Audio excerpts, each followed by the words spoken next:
नमस्कार, सुप्रभात। आज 20 मई हम बैठे हैं नाश्ते के लिए टेबल पे। नाश्ता आने में टाइम है, तब तक मुझे हैरप्पा जी मिल गए। तो जो हैरप्पा जी हैं यहीं बगल के गांव से हैं। जिस दिन मैं इनसे पहली बार मिला था, जब मैं यहाँ आया था, बहुत ही एक अच्छी शैली है इनकी बोलने की, बहुत अच्छा व्यक्तित्व है। यहाँ पर वो पहले जेडपी वाइस चेयरमैन रह चुके हैं। जो कांगड़ा डिस्ट्रिक्ट यहाँ पे बैंक है उसके डायरेक्टर रह चुके हैं। और इनकी जो शैक्षणिक योग्यता है वो मास कम्युनिकेशन में मास्टर है। कहाँ से किया भाई साहब आपने मास्टर? जी, पंजाब यूनिवर्सिटी से। जी। और बहुत अच्छे इन्फ्लुएंसर हैं। भाई साहब प्रणाम, आपका स्वागत है मेरे ब्लॉग में। मैं प्रवासी विस्तारक भुवन, आपके हिमाचल में। आप लोगों ने बहुत इज्जत दी मुझे, बहुत अपनापन दिया, और आप लोगों के साथ रह के मैं हर गांव में गया हूँ। हर गांव में मुझे भोजन कराया है। उन्होंने पार्टी नहीं देखी। कांग्रेस के साथ भी रहा हूँ, यहाँ के अमरकंडी जी के जो लोग हैं उनसे भी मुलाकात हुई है। और रवि ठाकुर जी का एक जो व्यक्तित्व है अपने आप में बहुत अच्छा है। भाई साहब मैं कुछ क्वेश्चन पूछूंगा आपसे जो रवि ठाकुर जी से कनेक्टेड होंगे। आप उसी क्षेत्र से आते हैं जिस क्षेत्र से रवि ठाकुर जी का क्षेत्र है, गृह क्षेत्र कह सकते हैं हम।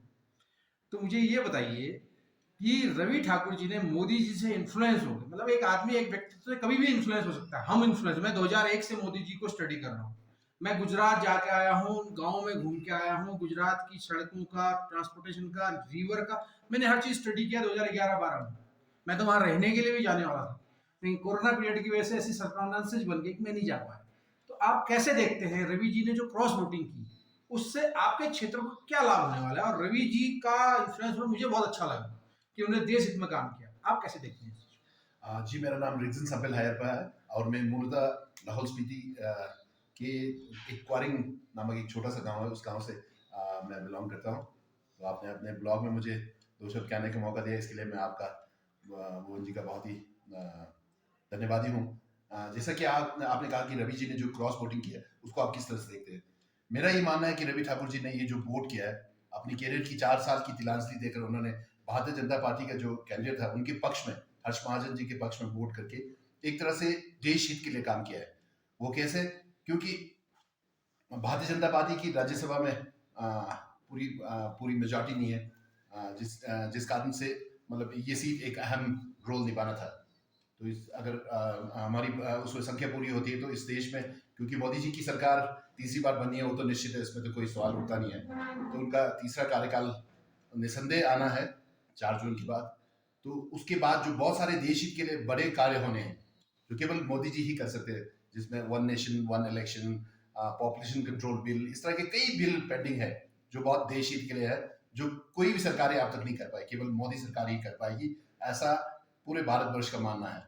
तो इस हिसाब से जो रवि ठाकुर जी ने जो मोदी जी के पक्ष में जो वोटिंग किया है, बहुत ही एक बहुत ही एक ऐसा स्टेप है जिससे इस देश में जो मोदी जी का जो विजन है 1947 में एक विकसित भारत को बनाने का जो उनका एक विजन है, उस विजन के लिए भी ये वोट बहुत अहम रोल निभाएगा। लोकल क्षेत्र का विकास रवि जी कैसे कर सकते हैं? क्योंकि एक तो कनेक्टेड है सीधा भारतीय जनता पार्टी के सेंट्रल संगठन से, राज्य संगठन से, मोदी जी के द्वारा, और वो अपनी बात रख सकते हैं। बीच में सुनने में आया था कि यहाँ पर लोगों का जो बजट है वो वापस चला गया था। मुझे तथ्यपूर्ण नहीं मालूम है, लेकिन सुनने में लोग बात कर रहे हैं कि हमारा जो ट्राइबल का बजट है वो वापस चला गया। तो रवि जी किस प्रकार से लोकल मुद्दों के ऊपर यहाँ पर विकास कर सकते हैं लोगों का? ये निश्चित है कि डबल इंजन की सरकार बनी है। 4 तारीख को एक केंद्र में मोदी सरकार बनेगी, और साथ ही साथ जो ये 6 जगहों पर जो उपचुनाव हो रहे हैं, 6 की 6 सीट भारतीय जनता पार्टी जीतेगी, और 6 सीट जीतने के बाद प्रदेश में भी सत्ता परिवर्तन होना है। भारतीय जनता पार्टी की सरकार यहाँ बननी है, वो निश्चित है। अगर डबल इंजन की सरकार बनती है तो यहाँ पर केंद्र से, क्योंकि जो भी ट्राइबल की जो बजट है वो सीधा केंद्र से आती है, तो केंद्र में इनकी अच्छी पकड़ होगी, क्योंकि रवि जी के केंद्र में बहुत अच्छे संपर्क होते हैं। पूर्व में भी आप national commission for schedule tribe के चेयरमैन भी रहे कुछ समय तक, वाइस चेयरमैन तो आप पूरा 3 साल का टेन्योर आपने कंप्लीट किया था। तो ऐसे में आपके पहले से केंद्र में अच्छे संपर्क है। अब आप भारतीय जनता पार्टी में शामिल हो गए तो आपके आपके और संपर्क बढ़ेंगे, क्योंकि यहाँ पर डबल इंजन की सरकार होगी तो आप केंद्र से ज़्यादा बजट ला पाएंगे। और जो संस्कृति मंत्रालय से जो बुद्धिस्ट सर्किट के तहत बहुत सारे बजट पहले से भी आती थी, क्योंकि एक बौद्ध सर्किट बनने की संभावना यहाँ पर बहुत ज़्यादा है, क्योंकि यहाँ पर बहुत सारे ऐसे बहुत पौराणिक हमारे मंदिर है, बहुत सारे ऐसे बहुत ही एज ओल्ड हमारे मोनास्ट्रीज है, जो कि बहुत कई मोनास्ट्रीज जर्जर हालात में, जिनके लिए केंद्र से और प्रदेश से मदद की दरकार है। जब तक इन बौद्ध सरकार के लिए केंद्र से अच्छी बजट नहीं आएगी, तो हमारे मंदिरों का जो जीर्णशील अवस्था में जो हमारे बौद्ध स्तूप है, उनका अवस्था वैसी ही रहेगी। तो उन चीज़ों के लिए दुरुस्त करने के लिए, जीर्णोद्धार करने के लिए हमें केंद्र से बजट की दरकार रहेगी, जिसके लिए रवि जी बहुत अच्छा काम करेंगे, ऐसा हम सबका और यहाँ की जनता का मानना है। तो भाई साहब एक चीज बताइए, जब मैं गांव में जा रहा हूँ सभी लोग रवि जी के व्यक्तित्व को बहुत अच्छे से सराह रहे हैं। भारतीय जनता पार्टी जो है पूरे देश का विकास कर रही है।